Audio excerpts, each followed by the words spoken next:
কি দরকার ছিল এই ফারাক্কা বাঁধের? এই প্রশ্নও তো আসতে পারে। সব কথা, চুক্তি, গ্যারান্টি ক্লজ, নানা কথা আছে, কিন্তু প্রথমে যদি এই প্রশ্ন আসে যে কেন আপনারা এটা পরীক্ষামূলকভাবে চালু করতে গেলেন, কেন আপনারা ফারাক্কা ব্যারেজ আপনারা করতে গেলেন, কি দরকার ছিল?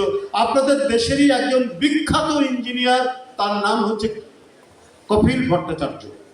এই কপিল ভট্টাচার্য তিনি এটার যে একটা বিরূপ প্রভাব হবে শুধু বাংলাদেশে নয়, তৎকালীন পূর্ব পাকিস্তানরা এটা এই ফারাক্কা ব্যারেজের কথা, এই গঙ্গার উপর ব্যারেজের কথা অনেক আগে থেকে চলছিল। ব্রিটিশ আমলের শেষ দিক থেকে কথাটা উঠছিল যে গঙ্গার উপর একটা ব্যারেজ করতে হবে। এটা করতে করতে 50-এর দশক 60 দশক থেকে এটার উদ্যোগ শুরু হয়েছে। তখনই তাদের দেশের চিফ ইঞ্জিনিয়ার কপিল ভট্টাচার্য বলেছেন এটা সর্বনাশ হবে এটা, এবং তিনি প্রতিবাদ করেছেন।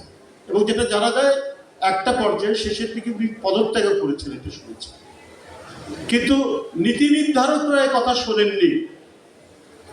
শুধু কি তাই, বিহারের বর্তমান সরকারের আগে সরকার, নীতিশ কুমারের সরকার, তিনি বলেছেন ফারাক্কা বাঁধ ভেঙে দাও। ভারতের ভেতর থেকে বলা হয়েছে। এটা শুধু বাংলাদেশের উপর বিরূপ প্রভাব ফেলছে না, ক্ষতি করছে না, এটা ভারতকেও প্রভাবিত করছে, বিরূপ প্রভাব করছে।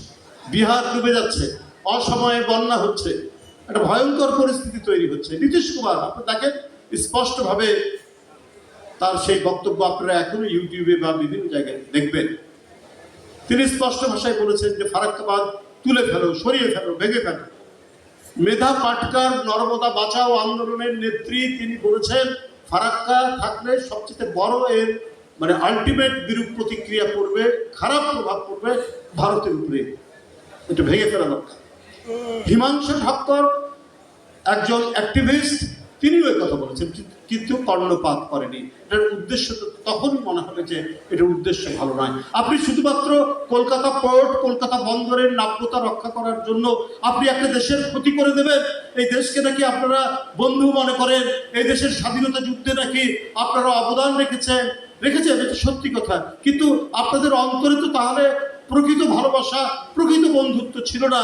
যে 3 বছর 3.5 বছর যেতে না যেতেই আপনারা গঙ্গার উপর একটা বাঁধ দিয়ে দিলেন, যে বাঁধে আমাদের ভয়ঙ্কর রকমের পরিবেশগত, ইকোলজিক্যাল যে বিরূপ প্রতিক্রিয়া হবে, যেটা আমাদের এরা এখানে বলেছেন, যারা আজকে আলোচক ছিলেন তারা খুব সুন্দর করে বলেছেন। আমাদের একদিকে লবণাক্ততা বাড়ছে, আমরা তো নিজে ওই অঞ্চলের, রাজশাহী অঞ্চলের লোক, আমরা দেখেছি। আরে আমরা কোনোদিন শুনিনি যে বরেন্দ্র এলাকায় মাটির নিচ থেকে যে পানি উঠে তার সাথে আর্সেনিক পাওয়া যাবে। আর্সেনিক হচ্ছে একটা বিষাক্ত রাসায়নিক দ্রব্য প্রায়, এবং এই রাসায়নিকের কারণে ভয়ঙ্কর আপনার অসুস্থতার জন্ম দিচ্ছে এই অঞ্চলে, এই পদ্মা নদীর দুই পারে। একদিকে কুষ্টিয়া, যশোর এই অঞ্চল, আরেকদিকে হচ্ছে এর যে পূর্ব পাড়, এই রাজশাহী, রংপুর, পাবনা, সিরাজগঞ্জ এই অঞ্চলে ভয়ঙ্কর পরিস্থিতি তৈরি হচ্ছে। তাহলে কি বলে, কলকাতা বন্দরের নাব্যতা রক্ষা করার জন্য আপনারা একটা দেশের কে নানাভাবে এর যে মানে প্রাণ বৈচিত্র্য, এর যে নদীর বৈচিত্র্য, সেটাকে আপনারা মানে ধ্বংস করে দিবেন। আমি যতটুকু পড়েছি, আমি তো বিশেষজ্ঞ নয়, যে আমেরিকার বহু নদী থেকে ড্যাম, স্যার যে কথা বলেন ডক্টর আইনুল নিশাদ, যে বাঁধের যে মানে বাংলায় বাঁধ আর ইংরেজিতে অনেকগুলো আছে, এমব্যাঙ্কমেন্ট আছে, সেটাও বাঁধ, ড্যাম সেটাও বাঁধ। এরকম ড্যাম যেখানে পানির গতিপথ সরিয়ে দেওয়া যায়, এরকম 100টা নদীর উপর দিয়ে ড্যাম তুলে দেওয়া হয়েছে শুধুমাত্র নদীর স্বাভাবিক প্রক্রিয়া, স্বাভাবিক মানে চলাচলকে অব্যাহত রাখার জন্য। আমেরিকাই করেছে।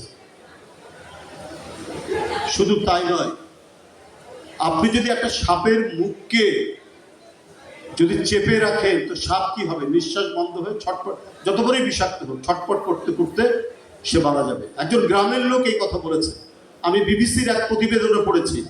সে বলছে যে ঠিক তেমনি ভাবে নদীর আপনার মুখ যদি বন্ধ করে দেন, গতিপথ যদি বন্দি করে দেন, ডাইভার্ট করেন, তাহলে নদীটা মরে যাবে আলটিমেটলি, তাতে কারো কোনো লাভ হবে, ভারতেরও লাভ হবে।